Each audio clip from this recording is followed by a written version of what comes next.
చేసి every year Vinayaka Chavithi డబ్బులు పెంచుకోవడం కోసం ఎందుకు చందా అడగాలంటే ఇప్పుడు వినాయక చవితి చందా వసూలు చేసేవాళ్ళ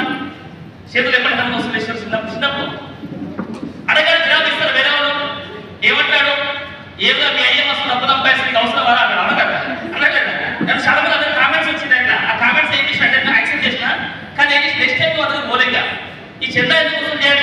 మన సొంత డబ్బులతో మన టీం వర్క్ కదా టీం వర్క్ సొంత 20 మంది గ్యాదర్ చేసుకున్నాం 20 మంది గ్యాదర్ చేసుకుని తన 20 మంది ప్లాన్ చేసినాం ఆడపై 20,000 కదా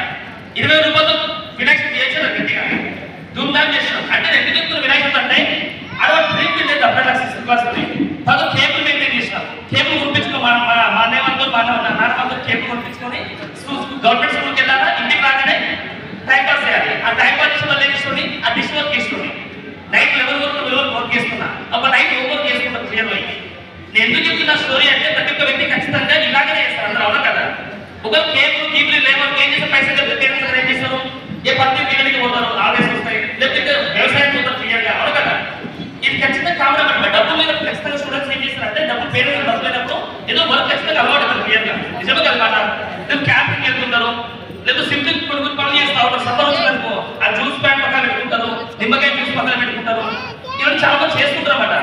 మేము ఏం చెప్తున్న విషయం బాగా అర్థం చేసుకోండి ఈ రోజు రెస్టారెంట్స్ ఎవరైతే వచ్చారో మీరు ఇష్టంతో వచ్చారో కష్టంతో వచ్చారో లేదా బలవంతంగా వచ్చారో తెలియదు ఇక్కడ ఎంతమంది చెప్పండి 50 రూపాయల టికెట్ మీ సొంత టికెట్ పెట్టుకుని వచ్చి వెతికారా కొంత స్పెషల్ చెప్తున్నా